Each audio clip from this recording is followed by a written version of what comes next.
Welcome to मेंटो classes. आज हम लोग 29 जून का करंट अफेयर देखेंगे। जो भी 29 जून के करंट अफेयर्स होंगे उनको हम लोग विद एक्सप्लेनेशन के साथ इसको देखते हैं। चलिए फर्स्ट क्वेश्चन से स्टार्ट करते हैं। राष्ट्रीय सांख्यिकी दिवस कब मनाया गया? तो राष्ट्रीय सांख्यिकी दिवस कब मनाया गया है? 29 जून को। फैक्चुअल इंफॉर्मेशन देखते हैं। भारत सरकार 29 जून को पीसी महाबलेश्वर की जयंती पर राष्ट्रीय सांख्यिकी दिवस मनाती है। First point. सेकंड पॉइंट देखते हैं। Hunger achiever, food security and improve nutrition and promote sustainable agriculture. तो सस्टेनेबल एग्रीकल्चर है एंड फूड सिक्योरिटी है।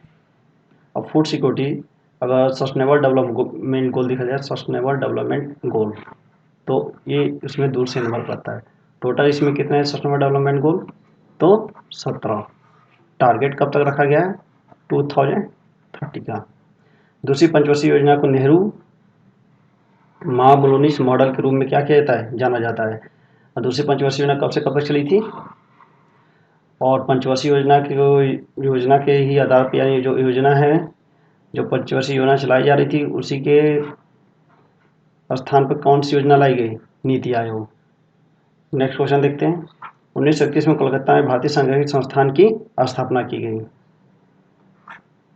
नेक्स्ट क्वेश्चन की तरफ देखते हैं। हाल ही में किसे सीबीआई का विशेष निदेशक नियुक्त किया गया है? तो किसे नियुक्त किया गया? प्रवीण सिन्हा जी को। किसको नियुक्त किया गया? प्रवीण सिन्हा जी को। पहले राकेश अस्थाना थे इस पोस्ट पे। 3 साल से ये पोस्ट खाली था, लगभग 3 ईयर से पोस्ट खाली था, तभी प्रवीण सिन्हा जी को क्या किया गया है? नियुक्त किया गया है। सीबीआई के निदेशक कौन अभी? सुबोध कुमार जायसवाल। अगर हायरार्की देखी जाए तो पहले पे ये आते हैं और दूसरे पाएंगे प्रवीण सिन्हा, यानी दूसरे नंबर के हायरार्की पोस्ट के बेस पे प्रवीण सिन्हा दूसरे स्थान पे आएंगे। फैक्चुअल इन्फॉर्मेशन देखते हैं जो एग्जाम के पॉइंट ऑफ व्यू से इंपॉर्टेंट है। कैबिनेट की नियुक्ति समिति ने प्रवीण को केंद्रीय जांच ब्यूरो की विशेष निदेशक के रूप में क्या किया है? मंजूरी दिया है। केंद्रीय जांच ब्यूरो का मुख्यालय कहाँ है? नई दिल्ली। और इसका स्थापना कब हुई थी? 1 अप्रैल 1963 को। थर्ड क्वेश्चन देखते हैं। हाल ही में डीआरडीओ ने उड़ीसा तट से अग्नि प्राइम बैलिस्टिक मिसाइल का सफलतापूर्वक परीक्षण किया। यह किस प्रकार की मिसाइल है? पूछा है कि ये मिसाइल किस प्रकार की है। सरफेस टू एयर, यानी पृथ्वी से एयर में मार करने वाली, air to surface, surface to surface, air to air, यानी आकाश में मार करने वाली। तो किस प्रकार की मिसाइल है? Surface to surface. ये एडवांस वर्जन है अग्नि का, और ये 1000 किलोमीटर से 2000 किलोमीटर तक मार करने में क्या है? सक्षम है। कुछ और इसके बारे में इंफॉर्मेशन देखते हैं जो एग्जाम के पॉइंट ऑफ व्यू से इंपॉर्टेंट होंगे। डीआरडीओ रक्षा अनुसंधान और विकास संगठन ने उड़ीसा बालासोर, उड़ीसा में कहाँ? बालासोर के तट पर डॉक्टर एपीजे अब्दुल कलाम, इनके बारे में तो आपको अच्छे से पता होगा। कलाम द्वीप से नई पीढ़ी परमाणु क्षमता बैलिस्टिक मिसाइल अग्नि प्राइम का सफलतापूर्वक परीक्षण किया। यह एक अनस्थिकृत सतह से सतह, यानी सरफेस टू सरफेस में मार करने वाली बैलिस्टिक मिसाइल है। इसकी मारक क्षमता कितनी है? 1000 से 2000 किलोमीटर के बीच है। आइए अग्नि मिसाइल के बारे में और जानकारी कुछ देख लेते हैं। अग्नि की टोटल 5 वेरिएंट डेवलप हो चुके हैं। पहले की मारक क्षमता कितनी है? 700 से 1200, दूसरे की 2000 से 3500, तीसरे की 3500 से 5000, चौथे की कितनी है? 3000 से 4000, और पांचवे की है 5000 से 8000। इसको आईसीबीएम भी बोलते हैं, ICBM, inter continental ballistic missile. यानी देख लीजिए ये मैप बनाया गया है, यानी इसे छोड़ा जाएगा तो यहाँ तक ये दूरी क्या कर लेगी? तय कर लेगी, इसलिए ऐसे आईसीबीएम। और एक छठी जो है उसे अंडर डेवलप है, जिसकी मारक क्षमता 8000 से 12000 किलोमीटर के बीच होगी। चलिए नेक्स्ट क्वेश्चन की तरफ देखते हैं। हाल ही में तीरंदाजी विश्व का स्टेज थर्ड में किसने स्वर्ण पदक जीता? तो किसने जीता है? जीता आपका दीपिका कुमारी ने। ये कहाँ पर हो रहा है? पेरिस में। फैक्चुअल इंफॉर्मेशन देख लीजिए। दीपिका कुमारी ने पेरिस में आयोजित तीरंदाजी विश्व कप स्टेज थर्ड के दौरान एक ही दिन में 3 बैक टू बैक स्वर्ण पदक को जीता और यह एक प्रकार क्या है? नया विश्व रिकॉर्ड है। ये इनकी पीक है। नेक्स्ट क्वेश्चन का देखते हैं। अंतर्राष्ट्रीय उष्णकटिबंधीय दिवस कब मनाया जाता है? तो कब मनाया जाता है? 29 जून को। पहली बार इसमें 2014 में उष्णकटिबंधीय वेधशालाओं ने मिलकर एक रिपोर्ट जारी किया और उसी के बाद कब 2016 में प्रत्येक वर्ष से अंतर्राष्ट्रीय उष्णकटिबंधीय दिवस क्या किया गया?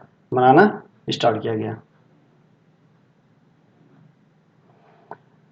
2016 से प्रत्येक बार अंतर्राष्ट्रीय उष्णकटिबंधीय दिवस मनाया जाता है। उष्णकटिबंधीय रिपोर्ट का प्रारंभ कब किया गया था? 29 जून 2014 से। ये देखिए, ये कर्क रेखा है 23.5 डिग्री और ये मकर रेखा है 23.5 डिग्री। ठीक है, इन्हीं के बीच में ये उष्णकटिबंधीय क्षेत्र है। नेक्स्ट क्वेश्चन देखते हैं। स्टीफन लोवेन ने अविश्वास प्रस्ताव के बाद इस्तीफा दिया। यह किस देश के प्रधानमंत्री थे? ये फर्स्ट टाइम ऐसा हो रहा है और ये किस देश के हैं? स्वीडन के। मैप देख लीजिए स्वीडन का। ये स्वीडन का मैप है, यूरोप में आपको मिलेगा। ये बगल में फिनलैंड है, नॉर्वे है, नीचे देखिए यहाँ पर डेनमार्क है। फैक्चुअल इंफॉर्मेशन देख लेते हैं। स्टीफन लोवेन स्वीडन सरकार के ऐसे पहले नेता हैं जो अविश्वास मत से पराजित हुए हैं। ठीक है, अब सबसे बड़ी बात है कि ये पहले ऐसे नेता हैं जो स्वीडन में जो अविश्वास मत से इनकी सरकार गिरी है। नेक्स्ट क्वेश्चन देखते हैं। ट्विटर ने किसे भारत का शिकायत अधिकारी नियुक्त किया है? तो किसे किया है? जेरेमी केसल को। किसको? जेरेमी केसल को। ठीक है, जेरेमी केसल होगा यहाँ पे। अब वो देखिए, जेरेमी केसल को नियुक्त तो कर दिया है ट्विटर ने, बट यहाँ पे एक प्रॉब्लम खड़ी हो गई है। जो 2021 का नया प्रौद्योगिकी नियम है उसके तहत कहा गया है कि कोई भारतीय होना चाहिए। शिकायत अधिकारी कौन होना चाहिए? याद रखिएगा, शिकायत अधिकारी भारतीय मूल का होना चाहिए, यानी कोई भारतीय होना चाहिए। तब एक नया विवाद यहाँ पे फिर खड़ा होगा। चलिए देख लेते हैं कुछ फैक्चुअल इन्फॉर्मेशन इसमें। Jeremy castle social media company द्वारा शिकायत अधिकारी की नियुक्ति नए सूचना प्रौद्योगिकी 2021 के तहत अनिवार्य है। में सूचना प्रौद्योगिकी नियम 2021 में सूचना प्रौद्योगिकी अधिनियम 2021 के तहत शिकायत अधिकारी कोई भारत का निवासी होना चाहिए। ठीक है, क्या होना चाहिए? कोई भारत का निवासी ही होना चाहिए। ट्विटर का गठन कब किया गया था और इसका हेडक्वार्टर कहाँ पे है? San Francisco California. ठीक है, नेक्स्ट क्वेश्चन देखते हैं। सी ब्रिज डील किन दो देशों के बीच शुरू हुआ है? किन दो देशों के बीच शुरू हुआ है? तो ये शुरू हुआ है यूक्रेन और अमेरिका के बीच। इसमें 30 देश इसमें भाग लेते हैं। फैक्चुअल इन्फॉर्मेशन देख लेते हैं कुछ इंपॉर्टेंट के लिए। यूक्रेन संयुक्त राज्य अमेरिका इस अभ्यास में 30 से अधिक देश भाग लेते हैं। यूक्रेन के राष्ट्रपति कौन है? वोलोडोमिर जेलेंस्की। राजधानी कीव। अमेरिकी राष्ट्रपति जो बाइडेन। और इनकी कैपिटल तो आपको पता होगा, नहीं पता है तो नेट पे देख के आप बताइए। ठीक है, नेक्स्ट क्वेश्चन देखते हैं। Policy makers journal from new Delhi to Washington DC किसकी पुस्तक है? तो इस पुस्तक को किसने लिखा है? इस पुस्तक को आपको लिखा है कौशिक बसु ने। देख लीजिए, इनकी इमेज है और इनका नाम देख लीजिए। नेक्स्ट क्वेश्चन देखते हैं। Kashmiri century portrait of a society in flux नामक पुस्तक किसने लिखी है? तो इस पुस्तक को किसने लिखा है? तो इस पुस्तक को लिखा है खेमलता वाकलू ने। अभी तक जम्मू कश्मीर में जो भी घटनाएं घटी हैं उसके राजनीति की और वहाँ के रहने वाले लोगों के ऊपर उस पे प्रकाश डाला गया है। देखते हैं इनके बारे में कुछ और इन्फॉर्मेशन। तो ये हैं खेमलता वाकलू, ये इनकी पुस्तक का कवर है। ये लिखा गया है एक कश्मीरी सेंचुरी। और एक इन्फॉर्मेशन देख लीजिए यहाँ पे, पालागुमी साईनाथ, इनको जापान के एक अवार्ड दिया गया है, ठीक है, ग्रैंड प्राइज 2021। और ये इंडिया क्या है, जर्नलिस्ट हैं।